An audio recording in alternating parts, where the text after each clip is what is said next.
नमस्कार दोस्तों, BPA news channel में आपका बहुत बहुत स्वागत है। मैं हूं प्रेम कुमार बौद्ध, director and bureau chief Haryana. साथियों, जैसा कि हम आपको लगभग पिछले 3-4 महीनों से पूरे हरियाणा का सर्वे करा रहे हैं, एक एक गांव में जाकर के सरपंचों के द्वारा कितना विकास हुआ है, या सरकार के द्वारा, प्रशासन के द्वारा कितनी क्या कुछ ग्रांट मिली है और गांव में क्या क्या नया करवाया है, या गांव में क्या होना अभी बाकी है। तो आज हम पहुंचे हैं गांव सड़म्बा में, जो जिला नूह में लगता है, बिल्कुल नूह की तलहटी में है।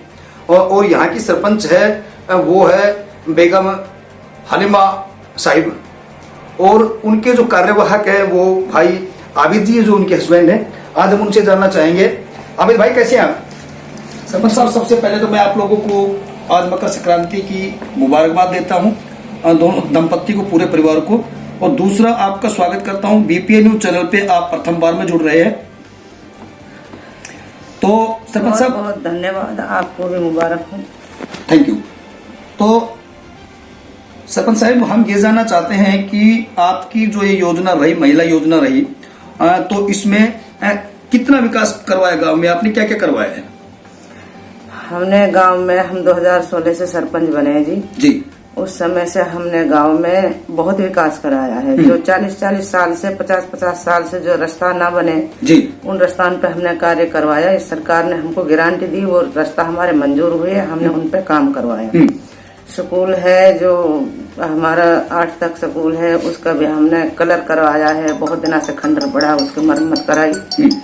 और जैसा कि हमारे गांव में बीपीएल कॉलोनी है, उसमें बिजली पानी की कोई सुविधा नहीं थी, हमने पानी लगवाया उसमें, और लाइट लगवाई है। अब वहाँ के लोग बहुत अच्छे हैं और अपना जीवन अच्छे से यापन करते हैं। वहाँ बस एक स्कूल की समस्या है। स्कूल की कैसे, क्या समस्या स्कूल की? वो दूर पड़ते हैं, छोटे बच्चे 2 रोड क्रॉस करके नहीं जाते वहाँ पे। जी।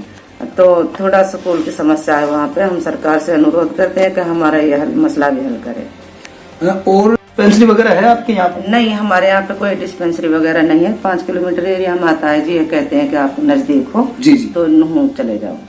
अच्छा, दूसरा मैम, इसमें महिलाओं की शिक्षा पे आपने कितना काम किया? महिलाओं की शिक्षा पे इतना काम किया है कि अब हमारे गांव के काफी लोग जागरूक हो चुके हैं, अपनी बच्चियों को सब कुछ पढ़ा रहे हैं। पहले इतनी जागरूक नहीं थे। मुस्लिम बहुल्य इलाका है, इसमें थोड़ी शिक्षित महिला है। तो अब जैसे हम हैं, कोई और हमारे साथ में है, जैसे हमारे मेंबर पंचायत है, इसको देख देख के बहुत लोग जागरूक हो गए।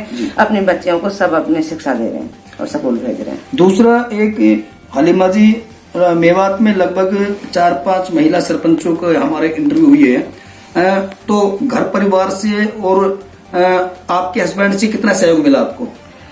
घर परिवार से पूरा सहयोग मिला है। मेरा हस्बैंड मेरे बराबर रहता है, बिल्कुल मुझे बहुत ज्यादा सहयोग मिलता है। कहीं भी मीटिंग वगैरह होती है तो मेरे साथ में जाता है, गाड़ी लेके जाता है। मेरे हस्बैंड और मेरे बेटे हैं, मुझे पूरा प्रोटेक्ट करते हैं। तो मैम, अब की बार लगभग फरवरी लास्ट में या मार्च फर्स्ट में इलेक्शन होने हैं, तो आपने क्या मन बना रखा है? देखो, मन तो यह है जी कि इलेक्शन अब सर पर है। इलेक्शन आएगा तो हम इलेक्शन में इंशाल्लाह खड़े होंगे। गांव का सहयोग रहेगा, परिवार का सहयोग रहेगा, तो हम इलेक्शन जरूर लड़ेंगे। और जो अधूरे कार्य हैं उनको भी पूरा कराएंगे, जो प्रगति पर पड़े हैं। जिनकी ग्रांट नहीं आई है, सरकार से उम्मीद है कि कोई ग्रांट डाले तो हम उनको पूरा करें, और अगले इलेक्शन की भी तैयारी करते हैं। दूसरा, हलीमा जी, आप सरपंच होने से पहले, एक माँ, पत्नी, बेटी होने से पहले आप एक किसान हैं जी। और किसानों का एक आंदोलन चल रहा है, लगभग उसको 60-65 दिन हो गए हैं। कुछ एक किसान मर भी चुके हैं वहाँ पे। पूरे देश में त्राही मची हुई है। तो आप भारत सरकार से क्या अपील करना चाहेंगे? भारत सरकार से हम ये अपील करना चाहते हैं कि जो किसान भाई हैं, इनकी भी बात सुने। आगे चल के जैसे अब एमएसपी कह रहे हैं कि एमएसपी लागू करे, और 3 कानून है जो वापसी करे। अगर किसान के हित में है तो ये रहने दे, हमें तो कोई परेशानी नहीं है। किसान तो अपने घर पे अपनी जमीन, भाई जमीन किसान पे रहेगी। किसान की जमीन सरकार तो ले नहीं रही। वो एमएसपी लगाया है, उसके बारे में तो सरकार फैसला करे भाई, जनता के हित में। तो इन्हीं के साथ में है भाई आबिद जी। तो आबिद जी, आप क्या कहना चाहेंगे कि यदि आपको गांव बस्ती, यदि आपके विकास को देख के, आपके काम को देख के मौका देंगे, तो आप उसके लिए तैयार हैं? हाँ, इंशाल्लाह हम उसके लिए तैयार हैं। और सर, तो आपकी क्या पहली प्राथमिकता रहेगी? पहली प्राथमिकता हमारी सबसे पहले यह है कि हमने अब गांव को 5 साल में जो विकास किया है, तो शायद आप हमारे गांव की कोई भी नीचे वाली वे उठार देख लो किताब, तो इंशाल्लाह हमने बहुत काम किए हैं। और हर जनता से ऐसा है जो भी हमारे गांव में कोई आपस में झगड़ा हुआ है, उनको हमने भाईचारे में ही निपटवाया है, थाने तक नहीं जाने दिया। तो आज भी हम ऐसे गांव में आने वाले वक्त में इंशाल्लाह ऐसे कैंडिडेट होंगे कि हम गांव सलम्बा में किसी के घर जाएंगे, इंशाल्लाह वहां हमें कोई मना नहीं करेगा कि, और न ही हम पे कोई 100 रुपए का दाग लगाएगा कि सरपंच साहब आपने हमारे साथ ऐसा गलत किया था।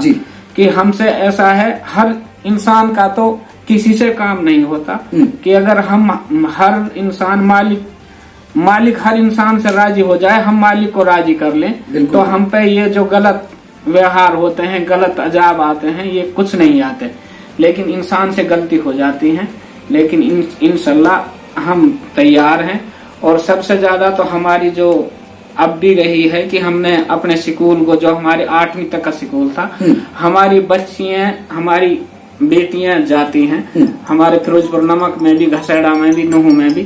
तो हमने अब से पहले भी सरकार से काफी अनुरोध किया था, काफी कागजात दिए थे अपने स्कूल के कि हमारा स्कूल 12वीं तक का बच्चियों का हो जाए। और हमें उम्मीद है कि इंशाल्लाह हमारा स्कूल भी जल्दी ही हो जाएगा। तो देखिए, ये थे भाई आबिद जी, सरपंच साहिबा बेगम आलिमा जी के पति। तो इन्होंने बताया कि इंशाल्लाह भाई गांव बस्ती यदि हमें मौका देती है तो हम गांव की सेवा करेंगे पूर्णतया से। और सबसे बड़ी एक अचीवमेंट इस गांव की रही है, वो ये रही है कि कोई भी छोटा मोटा केस आपस में मनमुटाव का हो गया है, किसी का कोई झगड़ा हो गया है, तो वो थाने तक नहीं जाने दिया, आपस में पंचायत के द्वारा उसको निपटा लिया है, 5 भाइयों ने मिलकर निपटा लिया है। तो सरपंच साहब, आप बीपीए न्यूज के साथ में जुड़े हैं, आपको बहुत बहुत धन्यवाद। आपका ये नववर्ष शुभ कामनाओं के साथ आए और मालिक आपको खुशहाल रखे, आपके क्षेत्र को, आपके गाँव। धन्यवाद जी। बढ़ते कदम सच्चाई के कलम, क्योंकि देश का सच दिखाते हम। प्रेम कुमार, बहुत हरियाणा।